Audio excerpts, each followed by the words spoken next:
इस कथा को सुनकर होगी वैकुंठ लोक की प्राप्ति। कथा को अंत तक जरूर सुने। वैकुंठ चतुर्दशी कार्तिक महीने के शुक्ल पक्ष की चतुर्दशी को मनाई जाने वाली एक खास तिथि है। इस दिन भगवान विष्णु और भगवान शिव की पूजा की जाती है। इस दिन को हरिहर के मिलन के नाम से भी जाना जाता है। तो अब मन लगा करके सुनिए कथा। बोले विष्णु भगवान की जय, बोले शंकर भगवान की जय। चतुर्दशी की पौराणिक कथा के अनुसार एक बार की बात है, नारद जी पृथ्वी लोक से घूम करके वैकुंठ धाम पहुंचते हैं।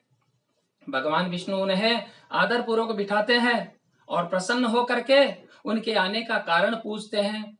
नारद जी कहते हैं कि हे प्रभु, आपने अपना नाम कृपा निधान रखा है, इससे आपके जो भी प्रिय भक्त हैं वही तर पाते हैं या उन्हीं का उद्धार हो पाता है, लेकिन जो सामान्य नर नारी हैं वह वंचित रह जाते हैं। इसलिए आप मुझे कोई ऐसा सरल मार्ग बताइए जिससे सामान्य भक्त भी आपकी भक्ति करके मुझे पा सकें। यह सुनकर के विष्णु भगवान बोले, हे नारद, मेरी बात सुनो। कार्तिक शुक्ल पक्ष की चतुर्दशी को जो नर नारी व्रत का पालन करेंगे और श्रद्धा भक्ति से मेरी पूजा अर्चना करेंगे, उनके लिए स्वर्ग के द्वार साक्षात खुले रहेंगे। इसके बाद विष्णु जी अपने द्वारपाल जय और विजय को बुलाते हैं और उन्हें कार्तिक चतुर्दशी को स्वर्ग के द्वार खुला रखने का आदेश देते हैं।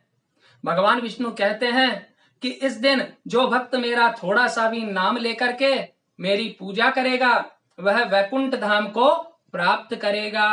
बोले विष्णु भगवान की जय। इसी संबंध में एक कथा और प्रचलित है कि पौराणिक मान्यता अनुसार एक बार भगवान विष्णु देवादिदेव महादेव का पूजन करने के लिए काशी आए। वहां मणिकर्णिका घाट पर स्नान करके उन्होंने 1000 स्वर्ण कमल के पुष्पों से भगवान विश्वनाथ के पूजन का संकल्प किया और अभिषेक के बाद जब वे पूजन करने लगे तो शिव जी ने उनकी भक्ति की परीक्षा के उद्देश्य से एक कमल पुष्प कम कर दिया और भगवान श्री हरि को पूजन की पूर्ति के लिए 1000 कमल पुष्प चढ़ाने थे। एक पुष्प की कमी देखकर उन्होंने सोचा कि मेरी आंखें भी तो कमल के ही समान है, मुझे कमल नयन और पुंडरीकाक्ष कहा जाता है। यह विचार करके भगवान विष्णु अपनी कमल समान आंख चढ़ाने को प्रस्तुत हुए। विष्णु जी की इस अगाध भक्ति से प्रसन्न होकर के देवादिदेव महादेव प्रकट होकर के बोले, हे विष्णु, तुम्हारे समान संसार में दूसरा कोई भी मेरा भक्त नहीं है।